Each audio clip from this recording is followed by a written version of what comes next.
Hi, I'm Alicia Koch, and this is a part of my story. I didn't grow up with a home church. My parents are religious people, but never really fell into a church environment.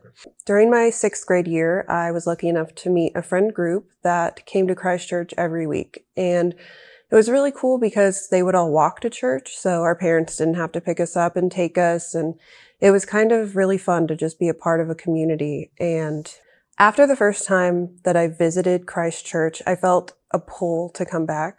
It was very welcoming and everybody seemed really real, and they did things differently than other churches that I'd been to in the past. During my first visit, I actually got to go to a small group, which I was in Lynn's program back in the day.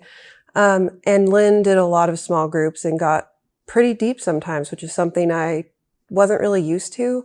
Getting the experience to talk to other girls and be in like a led group really touched my heart. It was something that stuck with me and made me want to come back. Because not only were the activities fun, like other churches that I had gone to their youth groups, but there was more of a sense of worship and of loving God and of getting deep. So through high school, I grew up here until my senior year. And I got to experience a youth group that I hope our youth is experiencing now. It's something that shaped who I am. And when I turned 18, clearly I was not in the youth group anymore. So I got a job at a country club in town. It was something new. I had never even known what a country club was. And a lot of the activities and a lot of the environment there was surrounded by alcohol. That negative thinking and mentality kind of started to seep into who I was. It started as just being a part of a group and trying to relax. It was what everybody was doing, so that's what I did. Over a span of a few years, I was with a boyfriend who drank quite often, and slowly, as we drank more and more, I became addicted. I got to a point where I couldn't go a day without a drink. I abandoned pretty much all of my morals, all of my faith. God still lived in my heart, but I had pushed his lifestyle aside. The idea that the world was just dark and gloomy and there was no good became my reality. I didn't really grow up with that. I'm kind of a bubbly, happy person. So to be around a bunch of people that were constantly unhappy just made me stop believing that the world could be happy and that there were good people out there. So alcohol slowly started to just become a day-to-day thing to me. It wasn't just here and there. I was always worried about where my next drink was. It went from partying and being fun to being a necessity to get by. I stopped partying at a certain point. I started losing friends. Like the people that I went and partied with didn't want me around anymore. I got to a point where I was drinking so much that I was just embarrassing myself. I constantly had to be driven home, constantly had to call my parents in the middle of the night, lost friendships. People didn't want to see me anymore. It got really lonely, to be honest. There was a couple different times where I hit a really deep low. One of them was a time with my family, my sister. I had got to a really low point, and luckily I had my family. They were there still, even though they didn't know how to help exactly, they still were there. And when I got to a point of like my lowest lows and I was drunk and not knowing how I was going to get home, I had a group chat with my sisters and my mom, and I would send out just crazy messages to get their attention. And I was lucky enough that I had a group of people to text like, hey, I'm in crisis, because I know not everybody has that. But one time my sister came whenever I was drinking and helped me and spent the majority of the evening like talking to me and making me feel better. And I had gotten into a giant argument with my boyfriend at the time, and I really felt like my life was ending, like I was just gonna wither away. And she spent a lot of time making me feel better. And at the end of the night, I just kind of broke and pushed her away and kept drinking. and ended up getting kind of physical with her and like pushing her out of the doorway of my apartment. And I've never put my hands on anybody. So that feeling of waking up and then hearing stories about myself was really hard. That's something that I did a lot every morning was what was the person last night that came out? Who was she? What did she do? I've always struggled with anxiety in my life, but I've never struggled with depression. So it was really something I didn't understand. I actually looked at people with depression in a different mindset of like, why can't they just stop and not just be happy? And so getting to that point of being that low, I finally understood something that I don't wish anybody to understand. For me, I just wanted to disappear. I really thought that I had potential all my life and that I could be something. And the person that I was being didn't align with any of that. I just decided that's who I was and that there was no getting around it. I am a person who gets drunk all the time. I'm a person who drinks. I'm a drinker. That was my identity. I really didn't think I could get past that. In 2018, about October, I tried to get sober. I went to a mental institution. I got help. I really tried, put it all out there, told everybody, exposed myself. And I had a good support system, but the main support system of the boyfriend that I was with just really didn't support what I was doing. There was still alcohol in the house where I was living with him and a few other people. And I only made it about 5 days after getting out of the treatment place where I was until I was drinking again. And a lot of people in my life didn't really know that I was drinking again. So he didn't really support me in that way, but I had this deep feeling of wanting to quit, but I was just addicted. I reached a low of feeling shame and guilt because I couldn't stop, because even if I wanted to, it still wasn't my choice. After a couple months of that, I got to that low point where I gave up on trying to get sober. I was fully invested in the lifestyle. That's what everybody knew me as. There was no point. Doctors couldn't help me. My family tried. I tried.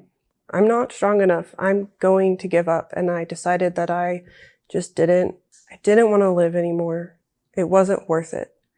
And I never got to a point where I wanted to harm myself, but I wanted to put myself in situations that would put me in harm. I thought about getting into my car that night.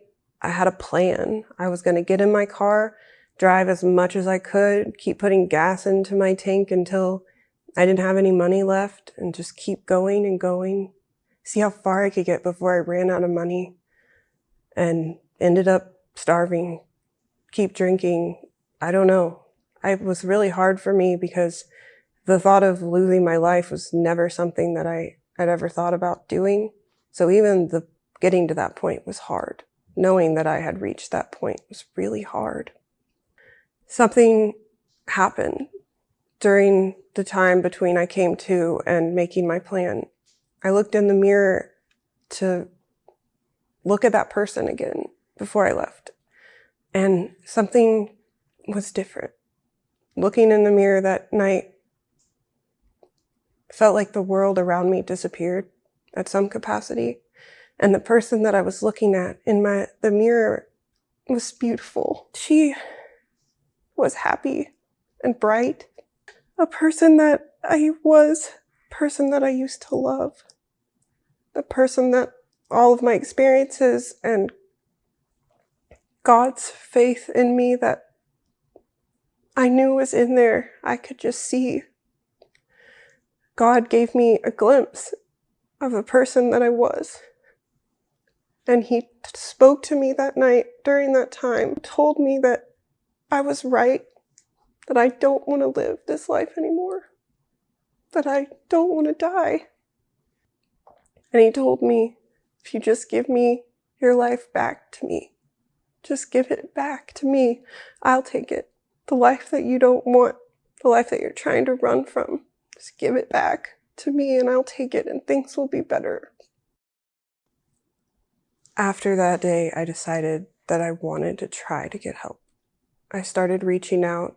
I went to a doctor who prayed with me, a counselor who gave me advice that I couldn't hear from anyone else in my life at the time.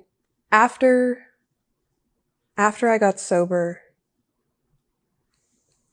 God started putting church back into my heart. I wanted to go back and be part of a community. I wanted to praise the Lord. I wanted to be around other people who had God in their hearts. During prayer of trying to decide where I would go back to church, I heard God tell me that I should go home, that I should go back to where I found God, where I was baptized, the last place that I felt Him truly. I joked with God a lot during this time that I didn't want to go back to big people church. I didn't want to go sit in the pews or do anything like that. I wanted to go to youth group. So Christ Church was in my head, of course, because I was in youth group here. So when I finally decided to listen to God and go home, I decided to come to Christ Church by myself. I came and sat in the pews by myself a couple Sundays, tried to get reacclimated into things when it was COVID, so it was kind of hard, but I went to every single rice packing party, and anytime we would go do an event during that time, I was there. It's all I wanted to do was to be here.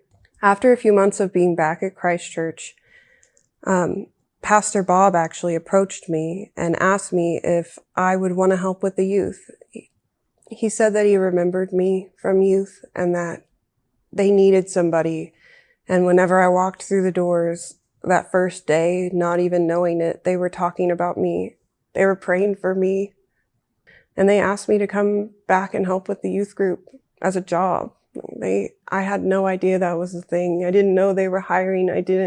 I really didn't know anything about working with youth even. It was something I was just thrown into, but God told me that I could go back to youth group if I just went home. Gotta be careful what you wish for sometimes with that. But now I'm back in the same room that built me, doing the same things that built me for other people.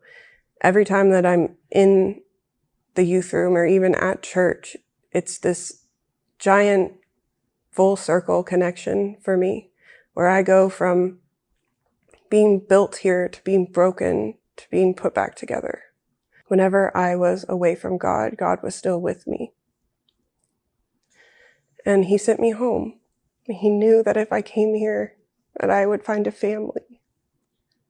So what would you tell the person